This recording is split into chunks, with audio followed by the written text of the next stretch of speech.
Jóvenes, buenos días a todos ustedes. Les habla el ingeniero José de la Cruz Quilla. Vamos a dar inicio a la clase de hoy. El tema que nos toca abordar es el cálculo de las deformaciones de estructuras isostáticas debido a el asentamiento de los apoyos de una estructura.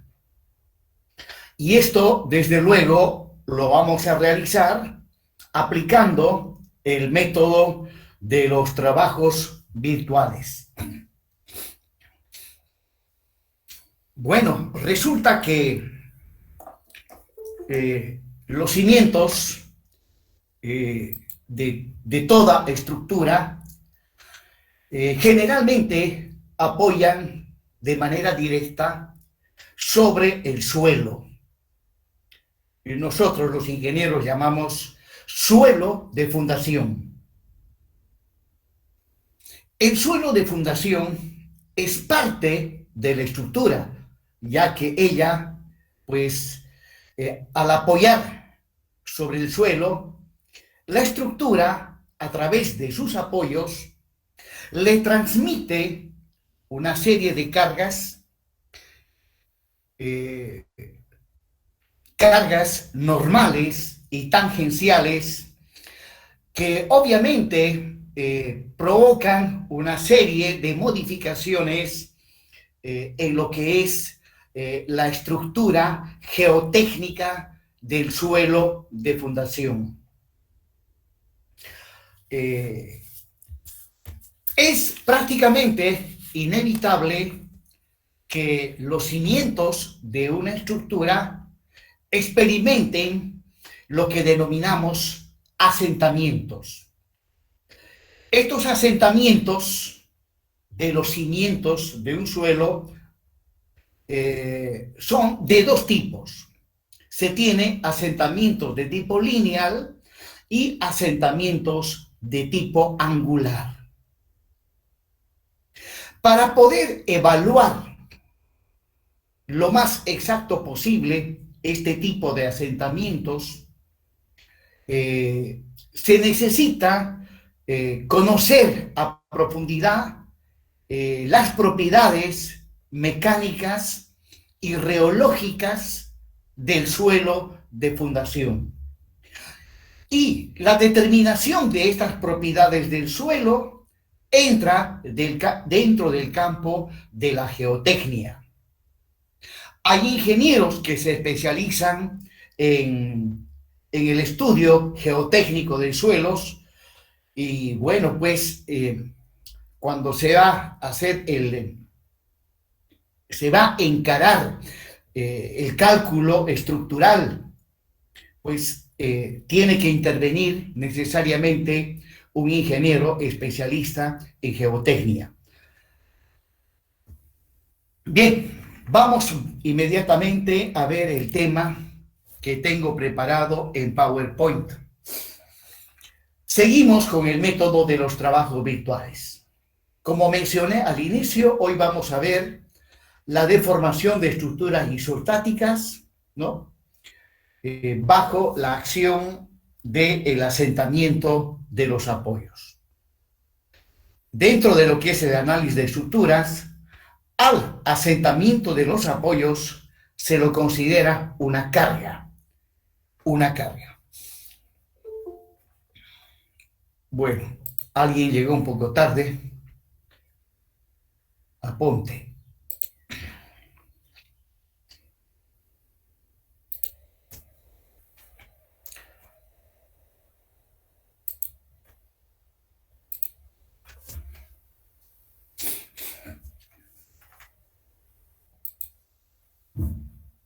Bien, continuando con el método de los trabajos virtuales, nos toca ver estructuras isostáticas con asentamiento de los apoyos. Bien, dice para el pórtico que se muestra en la figura, calcular el desplazamiento angular del nudo B. Veamos. Ahí tengo una estructura aporticada isostática. Recordarán que en las estructuras isostáticas el número de reacciones en los apoyos tiene que ser igual a el número de ecuaciones de la estática. En este caso, tengo un apoyo empotrado, ahí aparecen pues 3 reacciones, un momento y 2 fuerzas. Luego, en el nudo E, tengo un apoyo articulado móvil, ahí voy a tener una sola reacción. Por lo tanto, en total, para este pórtico plano, voy a tener que en sus apoyos van a aparecer 4 reacciones. Bueno, si es así, pues también debo tener el mismo número de ecuaciones de la estática. En el caso de pórticos planos, hablando de ecuaciones de la estática, 3 son las ecuaciones fundamentales, las básicas. A esas 3 le tenemos que sumar la ecuación de la estática que nosotros podemos plantearnos gracias a la articulación que hay en el nudo C. Hay una articulación, ¿no? Y la ecuación de la estática dice que con respecto a una articulación, la sumatoria de momentos tiene que ser igual a 0. Bueno, sin embargo, no siempre en una articulación vamos a poder plantearnos una ecuación de la estática. En el caso que les estoy mostrando, sí es posible plantearnos una ecuación adicional, ya que, como verán, la articulación de esta estructura es un conector que me conecta una parte que está a la izquierda de la articulación con la otra parte que está a la derecha de la articulación. O sea, en términos que utiliza el ingeniero Luis Alberto Solís, a la izquierda de esta articulación tengo una chapa, a la derecha tengo otra chapa. Y podemos ver que la articulación es un conector que justamente me conecta ambas chapas. Y además, si yo por la articulación hago pasar cualquier línea recta, hago pasar una línea recta, podemos ver que esa línea recta me ha de cortar solamente a la articulación y no ha de tocar a ninguna de las chapas. Entonces, si se cumplen esas condiciones, entonces sí puedo plantearme una ecuación adicional de la estática. Caso contrario, no, la articulación no me ayuda a plantearme una ecuación adicional. Si no me equivoco, alguien llegó tarde. Bien.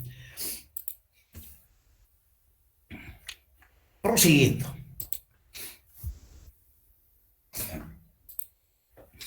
Bien, entonces lo que en este preciso momento estoy explicando son conceptos que lamentablemente muchísimos de ustedes parecen que no lo tienen, porque en los exámenes pues veo que tienen muchísimas dudas cuando hay articulaciones. Bien, prosiguiendo. Ahí tengo una estructura sin ninguna carga. No hay cargas de ninguna índole. No hay cargas másicas, no hay cargas térmicas, no hay cargas eólicas, no hay cargas sísmicas. Bueno, alguien me podría decir, cuando digo cargas másicas, ¿a qué cargas me estoy refiriendo? ¿A una fuerza externa? No, nada que ver.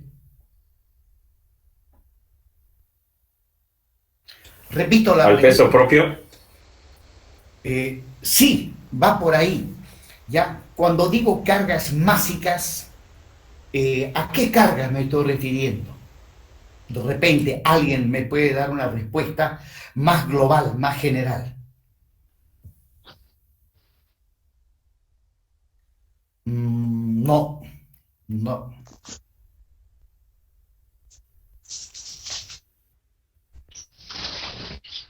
La carga generada por la estructura debido a la gravedad, ingeniero. Eso mismo, correcto. ¿Cómo apellido usted? Espinosa Mocoño Mariel. Muy bien, Espinosa. Evidentemente, las cargas másicas son aquellas cargas que aparecen como consecuencia de la gravedad de la Tierra, ¿no? De la gravedad de la Tierra. Esas son las cargas másicas.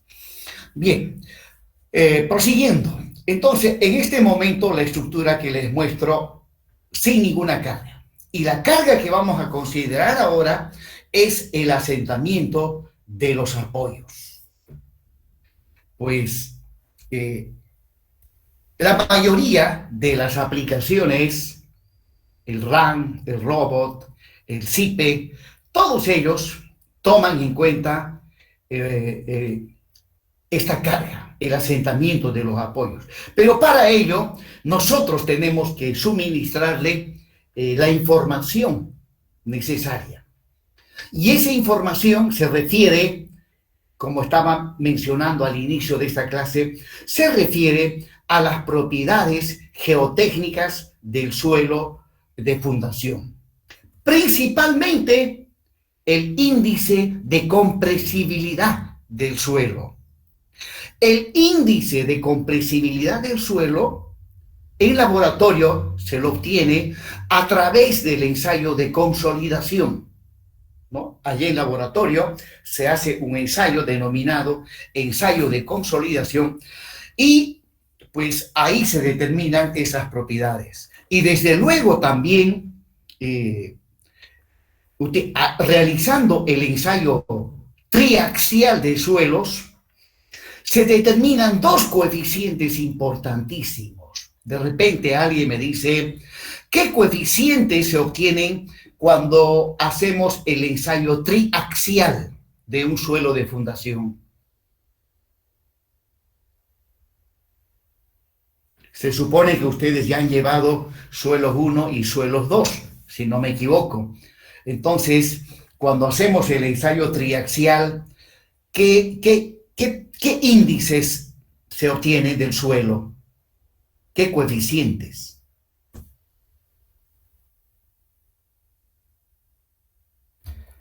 Bueno, al cortante, ingeniero. Correcto. Uno de los índices es... No le escuché bien, pero de todas maneras la respuesta es la siguiente. Con el ensayo triaxial, ¿ya? Es el ensayo más idóneo para determinar el coeficiente de cohesión y el coeficiente de fricción del suelo. El coeficiente de cohesión y el coeficiente de fricción. Y luego, otro es el ensayo de consolidación para determinar el índice de compresibilidad del suelo. Pues esa es la información que nosotros necesitamos para determinar el comportamiento de una estructura bajo el asentamiento de los apoyos. Bien, prosiguiendo, jóvenes.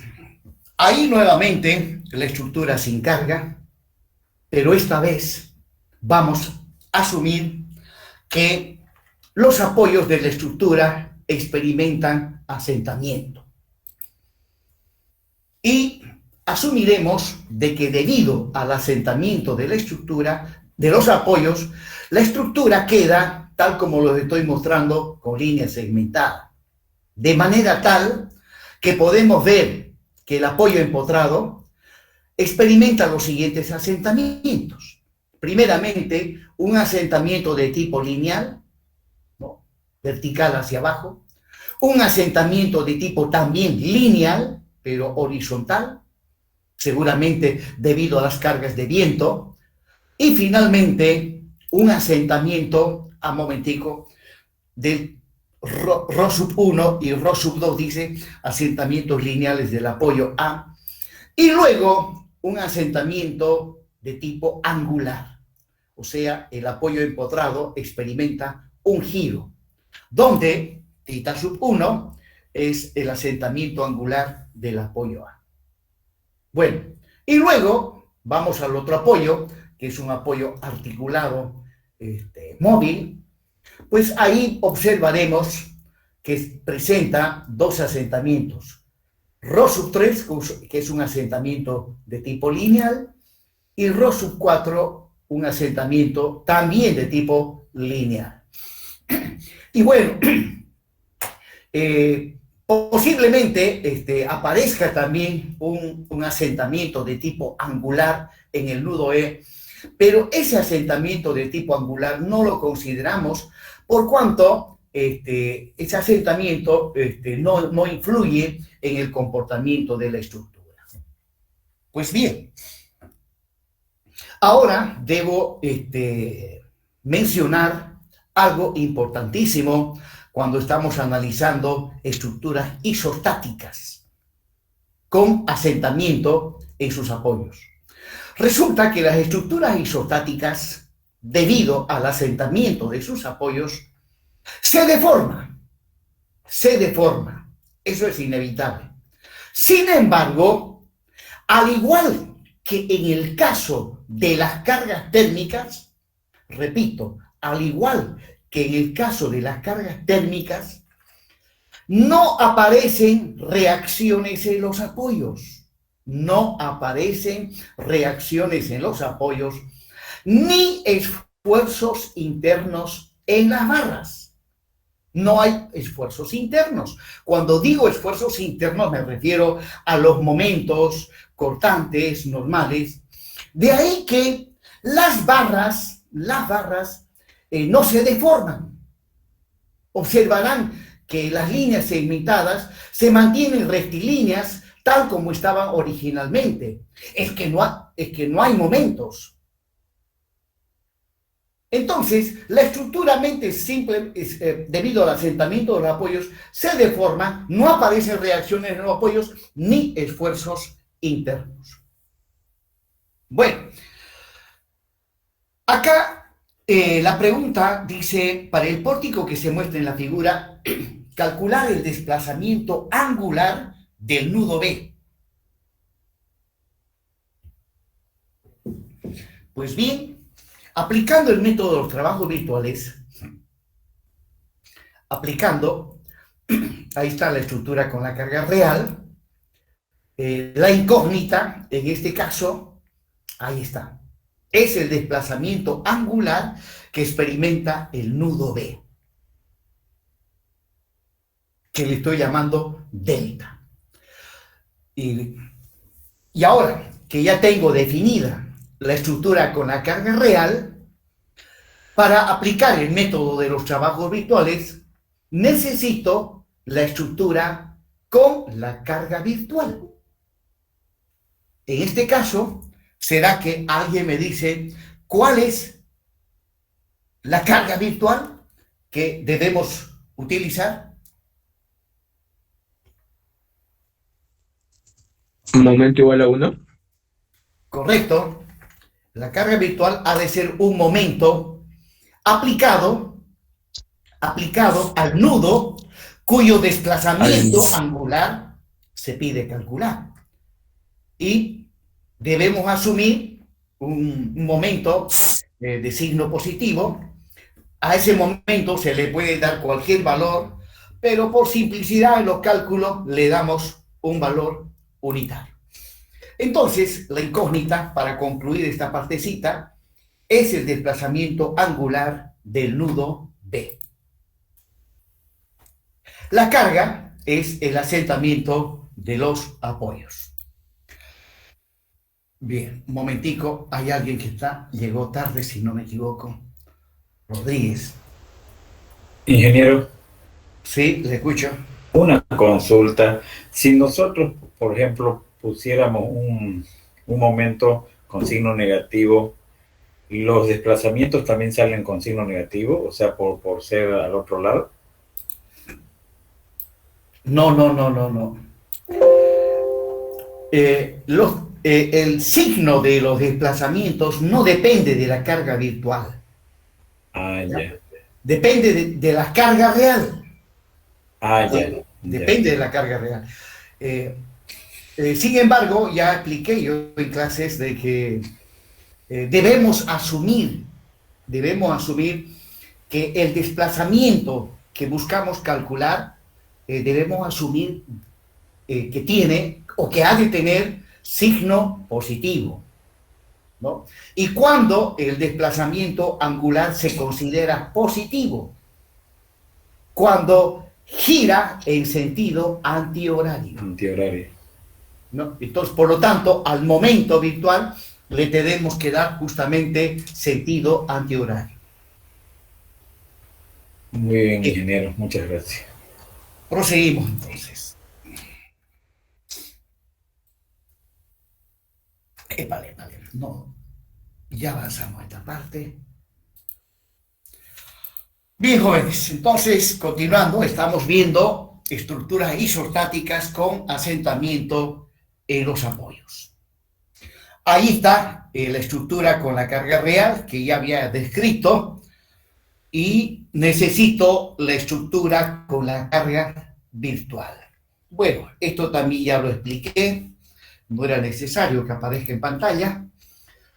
Y pues, y aquí algo que también ya acabo de explicarles, pero lo voy a leer, ¿no? Dice: las estructuras isostáticas, debido al asentamiento de sus apoyos, resulta que se mueven libremente, pues las restricciones impuestas por sus apoyos no son suficientes para impedirlo. En tal sentido, no aparecen reacciones en los apoyos y además sus secciones transversales no experimentan deformaciones lineales y angulares relativas porque no hay esfuerzos internos, ¿ya? Además de que no aparecen reacciones en los apoyos, también no hay esfuerzos internos. De ahí que cuando hay asentamientos en los apoyos en una estructura isostática, ella se deforma libremente, ¿no? Como consecuencia de ello es que no aparecen reacciones en los apoyos. Bueno, hay otro alumno que llegó muy tarde ya.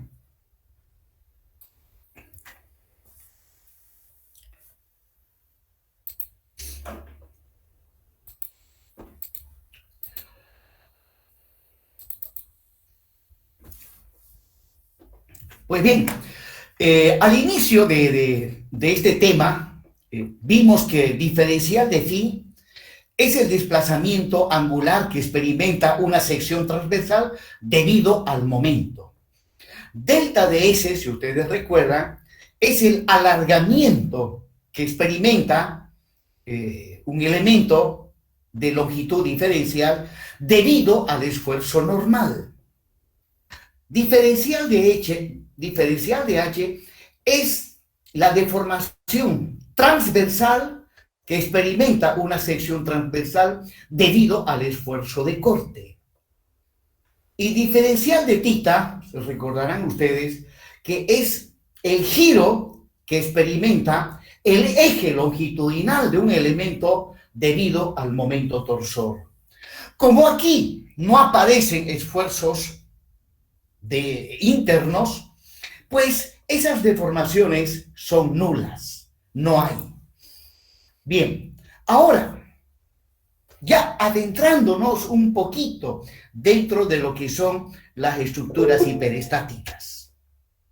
Bueno, tengo que recibir a los que están llegando tarde.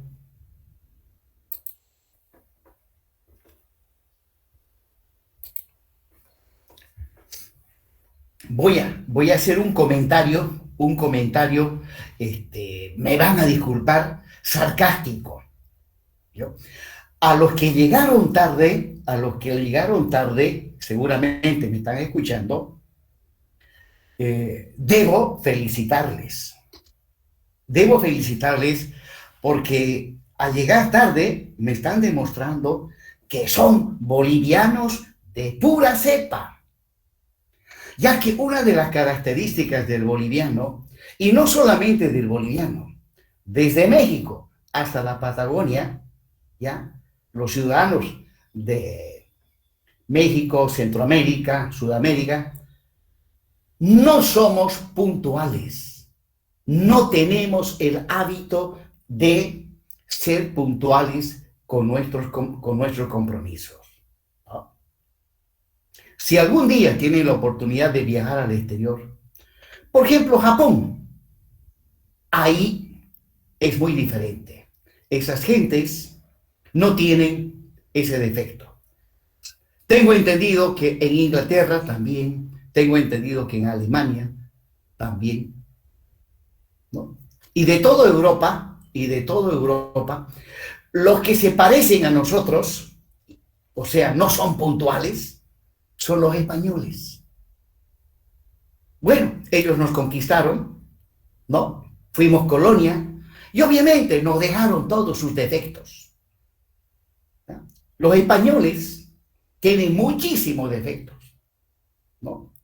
El mismo rey, el ex rey Juan Carlos, tremendo pícaro, ¿no? Todo el mundo sabe que es un señor que le ha robado un montón a España.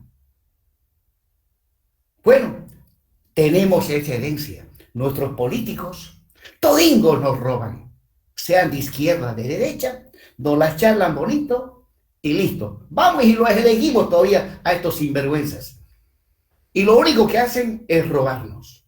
Bueno, es la herencia que nos dejaron mientras fuimos colonia de España.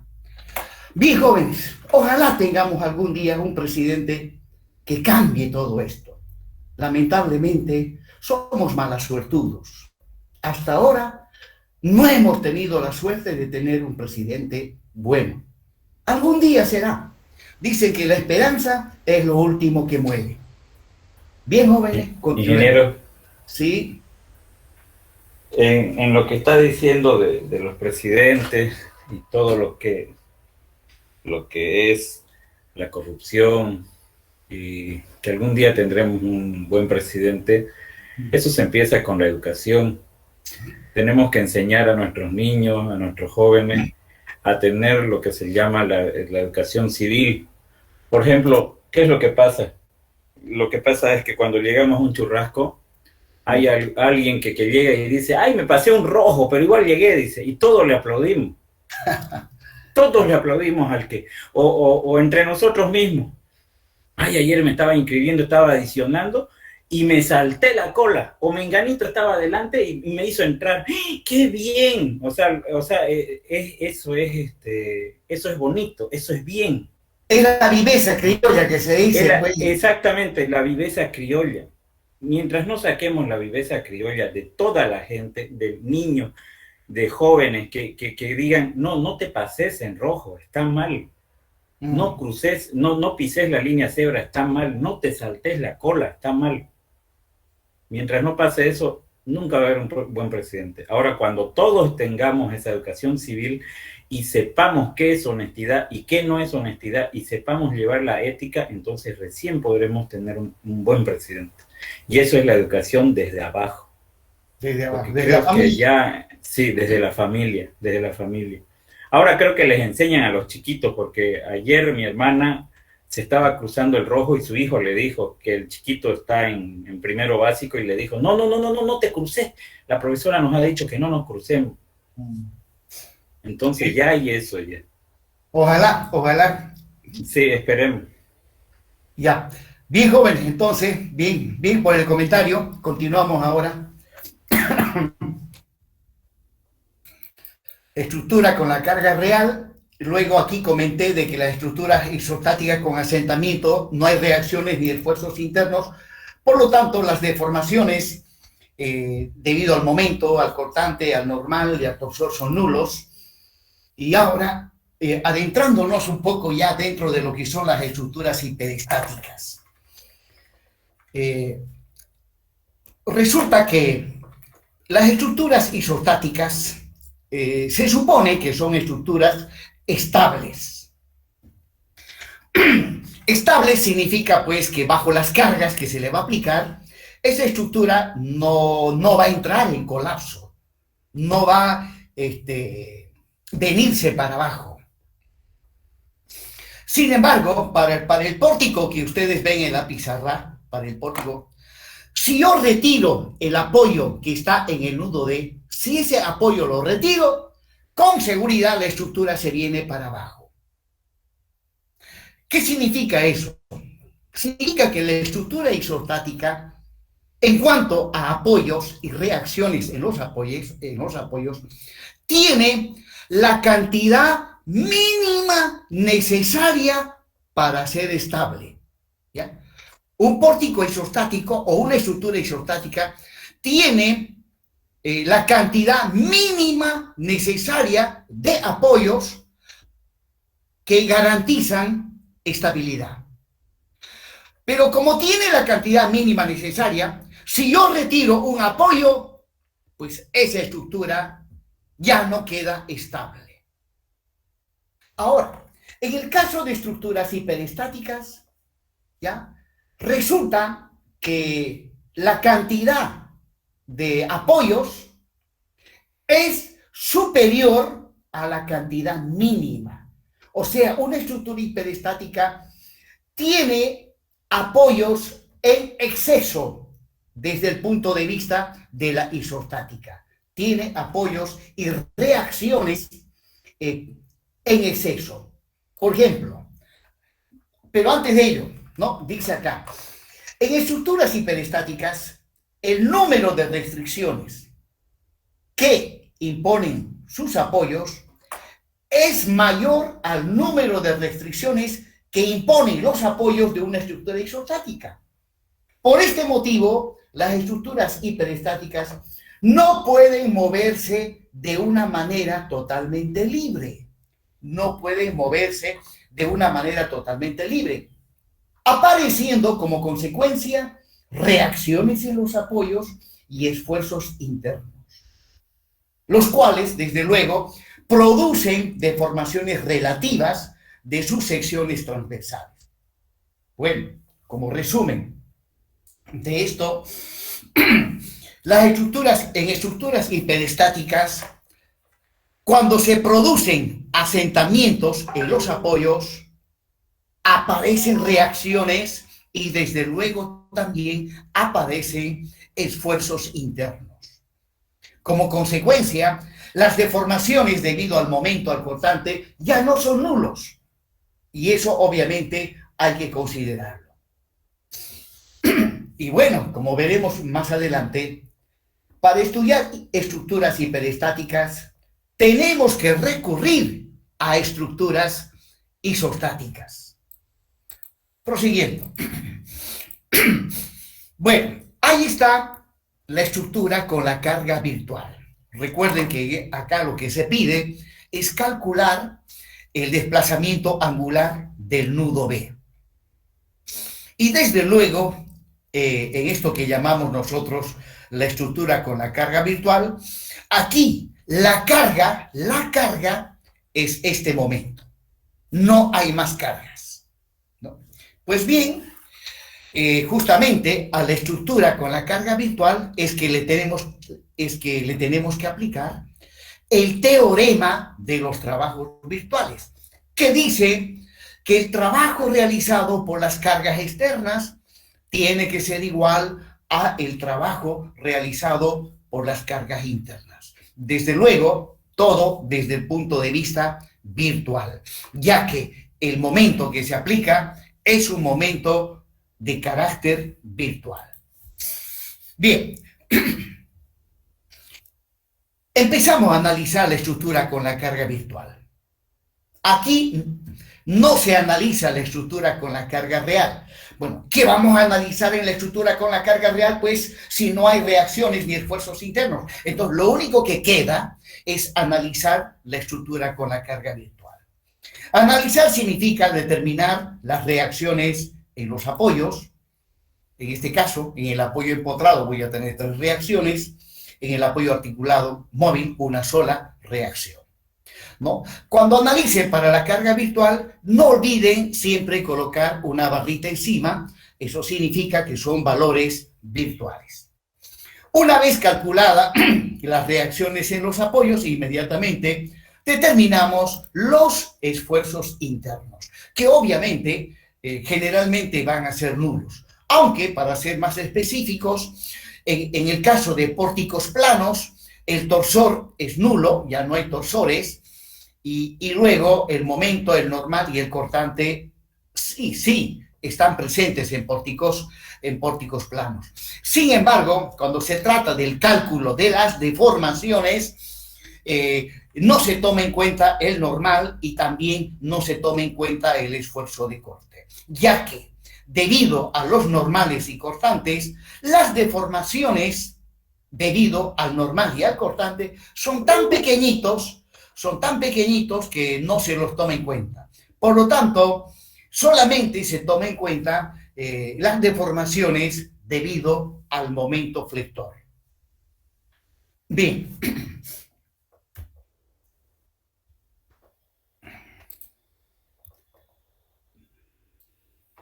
Flores, ha llegado demasiado tarde usted.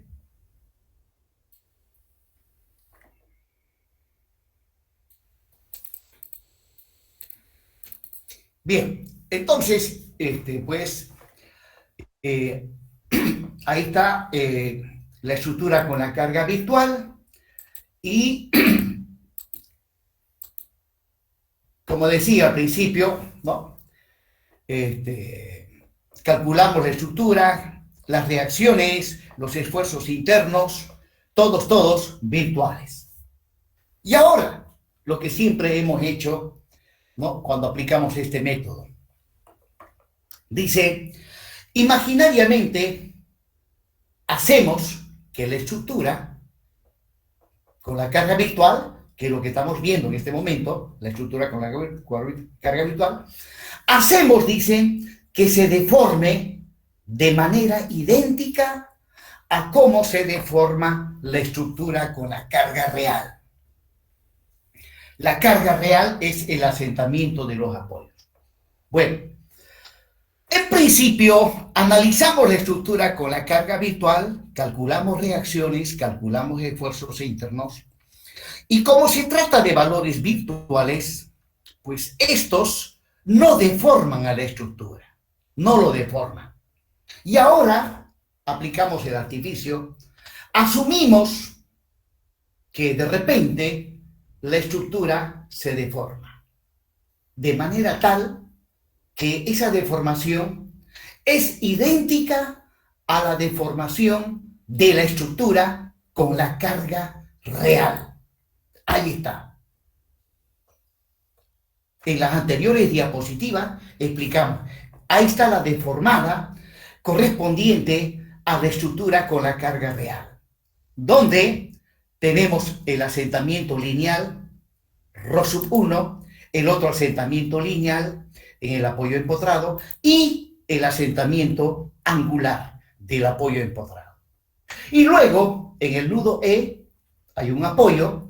Ese apoyo experimenta un asentamiento lineal que le hemos llamado Rho sub 3 y otro asentamiento lineal que le hemos llamado Rho sub 4. A los asentamientos lineales los estamos identificando con la letra griega Rho y a los asentamientos angulares con la letra griega θ. Pues bien, ahora sí, ¿ya? Las reacciones en los apoyos van a realizar trabajo. Recuerden que el trabajo es fuerza por distancia. Los asentamientos representan las distancias. Hay distancias lineales y hay distancias angulares.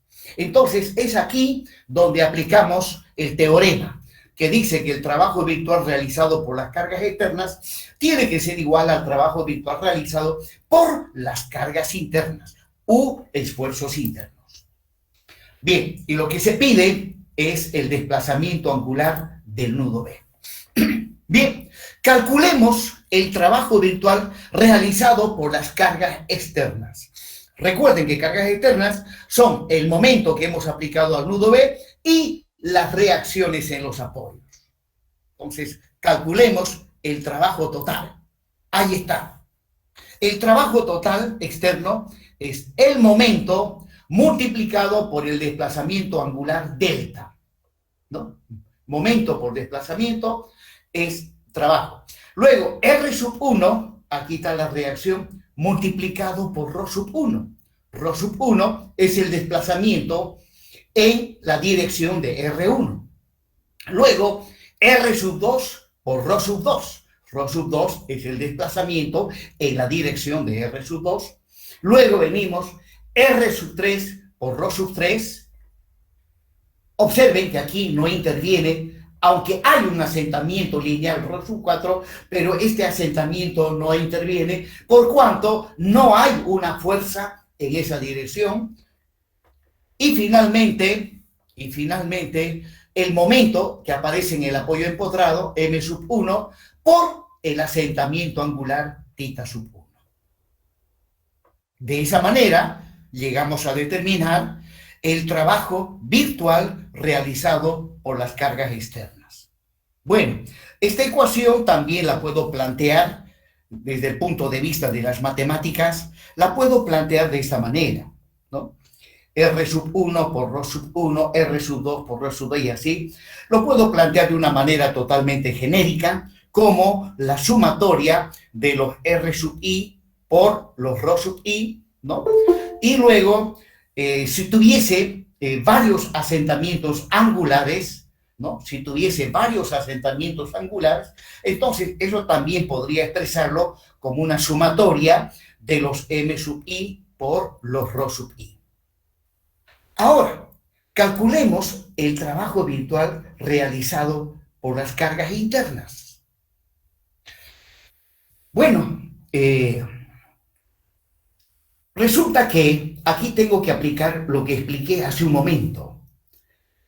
La estructura, debido al asentamiento de los apoyos, se deforma. Estoy hablando de la estructura con la carga real. Se deforma, pero sus distintas barras no experimentan las secciones transversales.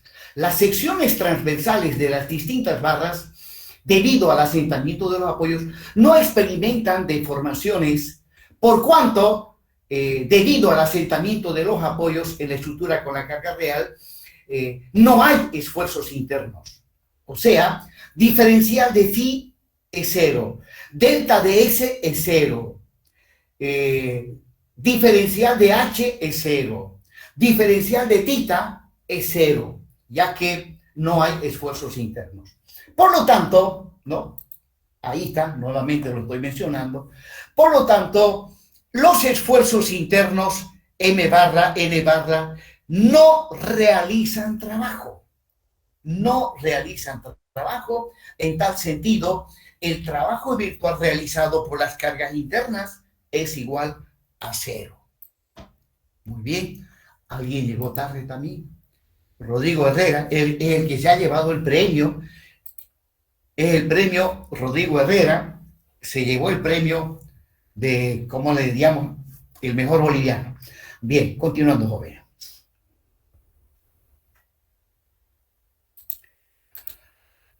Bien, seguimos con esto. Ya determinamos el trabajo virtual realizado por las cargas externas. Luego, acabamos de ver también que el trabajo virtual por las cargas internas es 0. No hay. Pues bien, llegado a esto, aplico el teorema de los trabajos virtuales y reemplazo. En el miembro izquierdo va esa expresión y en el miembro derecho pues es 0. Luego de esta expresión, lo que me interesa calcular es delta. Delta, el desplazamiento angular del nudo B. Entonces, de ahí despejo, las dos sumatorias pasan al otro miembro con signo negativo. Luego, Sabemos que en cuanto al momento virtual le podemos dar cualquier valor, pero por simplicidad le damos un valor unitario. Entonces, si el momento virtual vale 1, finalmente esa es la formulita para calcular no solamente desplazamientos angulares, como en este caso, sino desplazamientos de cualquier índole, lineales, angulares, relativos, en fin. Con esta expresión calculamos cualquier tipo de desplazamiento absoluto o relativo debido al asentamiento de los apoyos de la estructura, donde Rho sub i representan los asentamientos lineales y θ sub i representan los asentamientos angulares.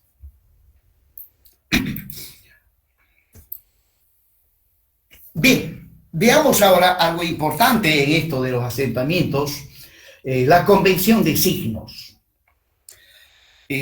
La convención de signos, pues, tiene que ver con el sistema de ejes cartesianos que nosotros estamos, pues, utilizando. Recordarán ustedes que cuando analizamos estructuras, y ahora, pues, todas las estructuras se analizan en el espacio. Por un lado tenemos el eje cartesiano X, el eje cartesiano Y y el eje cartesiano Z, que es un eje que sale de la pantalla. Pero como no tenemos aún todavía pantallas en 3D, seguramente a futuro vamos a tener pantallas en 3D, entonces el eje Z lo dibujamos así. El día que tengamos pantallas en 3D, que pienso que no está muy lejos, la tecnología avanza a pasos agigantados. Bueno, ahí están los ejes ya denominados ejes globales o ejes generales. Luego vimos pues que en estructuras cada barra tiene su propio sistema de ejes. Por ejemplo, si esta es la barra de una estructura, ahí vamos a tener, ¿no? Primero el eje local 1, que es un eje que está en la dirección del eje longitudinal de la barra. El eje local 2, el eje local 2, generalmente en barras que están en posición horizontal, el eje local 2 siempre apunta en la dirección del eje Y. Este es el eje local 1 y finalmente tenemos el eje local 3. Ahí va el eje local 3, ¿no?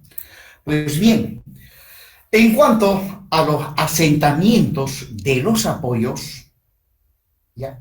El signo de los asentamientos. Para el signo se trabaja con el sistema general. Pues bien, los asentamientos, sean de tipo angular o lineal, son vectores. Por lo tanto, si yo tengo un asentamiento lineal dirigido hacia abajo, en sentido contrario a lo que dice el eje Y, pues ha de ser negativo. Desde luego, si es hacia arriba, positivo. Si tengo un asentamiento horizontal y este va para la izquierda, entonces es negativo. Si va para la derecha, es positivo, ¿no? O sea, los ejes locales son los que definen el signo, o la convención de signos es simplemente orientarnos respecto a los ejes globales, ¿no? Y repito, los asentamientos angulares y lineales se representan por medio de vectores. Por ejemplo, aquí represento un asentamiento angular. Este es un asentamiento angular. Los asentamientos angulares decía que son vectores. Y para diferenciarlos de los asentamientos lineales, resulta que se colocan dos flechitas. Ahí está. Ese es un asentamiento angular, ¿no? Llamémosle θ. Un asentamiento que ha de tener signo positivo. ¿Por qué? Porque está apuntando en la misma dirección del eje X. Y ahora, interpretemos bien este asentamiento angular. ¿Qué significa esto? Significa que el eje X gira sobre su mismo eje, y ese eje puede girar en un sentido o en el otro sentido. En este caso, ¿cuál es el sentido? ¿Hacia aquí o en sentido contrario? Bueno, para ello agarro la mano derecha, con la palma de la mano agarro al vector y el pulgar tiene que apuntar hacia la derecha. Y si el pulgar apunta hacia la derecha y luego yo giro la palma de la mano me está diciendo en qué sentido está girando el eje X. Entonces, este momento o este desplazamiento angular significa el giro que experimenta el eje X sobre su mismo eje. Bueno, entonces los asentamientos en cuanto al signo se refiere, lo definimos en base al sistema de ejes cartesianos global o general. ¿Dónde estamos acá? Hemos llegado ahí y estamos viendo la convención de signos. Aquí estamos. Dice acá, ¿no? Las reacciones en los apoyos y los movimientos o asentamientos de los apoyos son vectores. Por lo tanto, la orientación de estos vectores, dirección y sentido, con respecto al sistema global de eje cartesiano ortogonal derecho. O sea, el signo se define en base al sistema global de ejes cartesianos ortogonal derecho. Define el signo. Ahí está lo que estaba explicando hace un momento. Bueno, y finalmente voy a plantearme la ecuación del método de los trabajos virtuales, denominado la ecuación de Moore, Otto-Moore, exactamente. ¿Ya?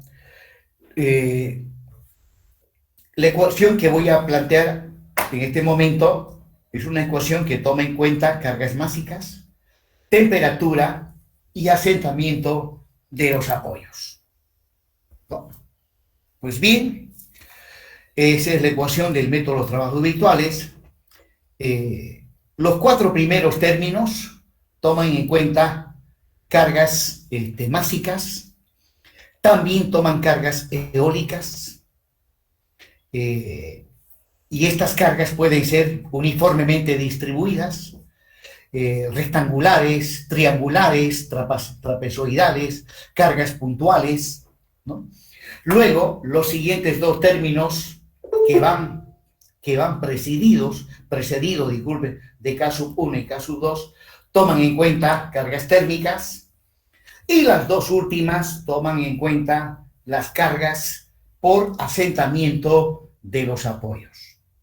Entonces, si en una estructura tengo cargas distribuidas, triangulares, trapezoidales, puntuales, tengo temperatura y tengo asentamiento en los apoyos, entonces tendré que utilizar todas estas ecuaciones. Claro, entre las cuatro primeras, generalmente se toma en cuenta tan solamente el momento, a no ser que esté analizando una cercha plana o espacial. En ese caso interviene el segundo término, ¿no? Y bueno, K1, ya sabemos el significado de K1 y K2. Y con esto, jóvenes, hemos concluido esta parte teórica. Hoy hemos visto una parte enteramente teórica. Pues bien, la clase siguiente, que ha de ser clase presencial, vamos a ver un ejemplo de aplicación de cargas térmicas más asentamiento de los apoyos.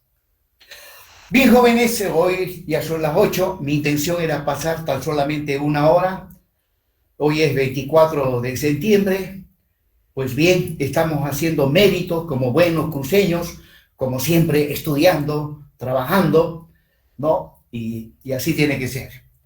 Bueno, me despido sin antes de felicitar.